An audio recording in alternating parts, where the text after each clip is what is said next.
नमस्कार दोस्तों, पुनः स्वागत है आपका अपने YouTube चैनल बीपीएससी गाइड पर। दोस्तों आज मैं 69वीं बीपीएससी 69 बीपीएससी जो कि 30 सितंबर को संभावित है, उसके लिए बुक लिस्ट और एग्ज़ाम की तैयारी कैसे करनी है उसका स्ट्रैटेजी मैं डिस्कस करने वाला हूं। दोस्तों वीडियो अच्छी लगे तो चैनल को सब्सक्राइब करें, शेयर करें और हमारे जो वीडियो है उसको लाइक ज़रूर करें।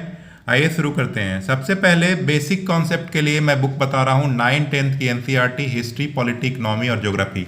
ये बुक देखिए, बहुत पतली किताब होती है। आप 2 से 3 दिन में आप इसको पढ़ सकते हैं, बहुत ही पतली किताब होती है।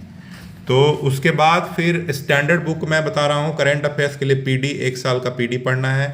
आप चाहें तो कोई ईयरली मैगजीन भी पढ़ सकते हैं, लेकिन मेरी सजेशन यही रहेगी कि आप पीडी पढ़ें हर एक मंथ का।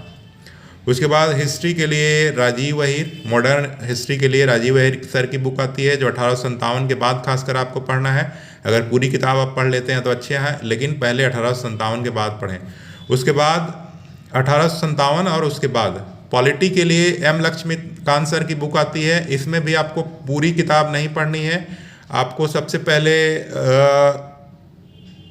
डीपीएसपी, उसके बाद फिर फंडामेंटल राइट्स, मतलब अरेंज वे में पढ़ेंगे। सबसे पहले फंडामेंटल राइट्स, उसके बाद डीपीएसपी, फिर फंडामेंटल ड्यूटीज़, इस तरह से आप पढ़ेंगे। तो ये 3 चैप्टर हो गया। उसके बाद फेडरलिज्म हो गया, केंद्र राज्य संबंध हो गया, फिर आपका राष्ट्रपति, राज्यपाल, मुख्यमंत्री, प्रधानमंत्री, ये सब चैप्टर आप छांट के पढ़ लेंगे।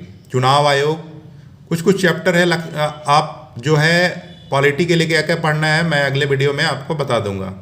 उसके बाद बिहार स्पेशल के लिए इम्तियाज़ अहमद सर की बुक आती है। इसमें से भी खास चैप्टर आपको पढ़ना है। इकोनॉमी के लिए बिहार इकोनॉमिक सर्वे का, गवर्नमेंट ऑफ बिहार का, फिनांस मिनिस्ट्री का, मतलब बिहार गवर्नमेंट का फिनांस मिनिस्ट्री का 22-23 का इकोनॉमिक सर्वे पढ़ना है। इसमें आपको केवल 500-600 पेज का जो होता है वो सब नहीं पढ़ना है। इसमें आपको केवल पढ़ना है एक्सिक्यूटिव समरी जो शुरू का 50-60 पेज का होता है। फिर आप आ जाइए प्रैक्टिस। तो प्रैक्टिस के लिए सबसे पहले आप प्रीवियस पेपर, जो 10 साल या 12 साल का प्रीवियस पेपर मार्केट में मिलता है बीपीएससी का, वो खरीद लेंगे और उसको बनाएंगे। और उसके बाद घटना चक्र बुक से सॉल्व करेंगे आप, और हर एक सब्जेक्ट का घटना चक्र आता है। आप हिस्ट्री, पॉलिटी, ज्योग्राफी, इकोनॉमी का नहीं लेना है, घटना चक्र लेना है। हिस्ट्री, पॉलिटी, उसके बाद फिर साइंस का, ज्योग्राफी का, ये 4 घटना चक्र आपके पास कम से कम रहना चाहिए। और इसमें आपको जो है सारा प्रैक्टिस कर लेना है। फिर सेट प्रैक्टिस के लिए आप कोई भी कोचिंग का सेट ज्वाइन कर सकते हैं, या मार्केट में जो सेट प्रैक्टिस की बुक आती है उससे को भी पढ़ सकते हैं। जहाँ भी ज़रूरत पड़ेगी रिवीजन करने की, सेट प्रैक्टिस करने के दरमियान आप बहुत सारा क्वेश्चन गलत करेंगे तो आप बारी बारी से जो है रिवीजन करते जाएंगे। आपको रिवीजन जो है करना है आपका स्टैंडर्ड बुक का, बेसिक कॉन्सेप्ट वाले बुक जो एनसीईआरटी का मैंने बताया उसका रिवीजन नहीं करना है। तो आपको राजीव अहीर सर की बुक को बार बार पढ़ना है। एम लक्ष्मीकांत सर का जो मैंने चैप्टर बताया वो पढ़ना है। इम्तियाज़ अहमद, बिहार इकोनॉमिक सर्वे, ये सब बार बार पढ़ना है। और फिर जो है घटना चक्र को भी 4-5 बार सॉल्व कर लेना है। और एक किताब जो है वो किताब है लूसेंट। तो लूसेंट का मैं यहाँ नाम नहीं लिखा हूँ, बहुत इम्पॉर्टेंट किताब है। आप सबसे पहले ये सब चीज़ों को पढ़ने के बाद आपके पास जब कॉन्सेप्ट बन जाएगा तो आप लूसेंट की किताब पढ़ेंगे और 4 बार उसको भी ख़त्म कर लेंगे। एग्ज़ाम से 4 महीना पहले 4 बार वो भी ख़त्म हो जाना चाहिए, ठीक है। और रिवीजन बहुत ज़रूरी है। पीडी आपको कम से कम 10 बार रिवाइज करना पड़ेगा।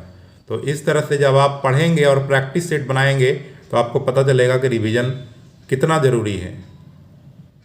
आप जब एक बार आपका कॉन्सेप्ट क्लियर हो जाएगा, कुछ चीज़ दिमाग में आ जाएगी, तो आपको बस 3 ही चीज़ करना है, एक रिवीजन, एक प्रैक्टिस और एक प्रीवियस पेपर। ये चीज़ को हमेशा करते रहना है और आपका रिजल्ट निश्चित होगा। अभी से मैं आपको आपकी रिजल्ट की शुभकामनाएं देता हूँ। तब तक के लिए धन्यवाद। जय हिंद।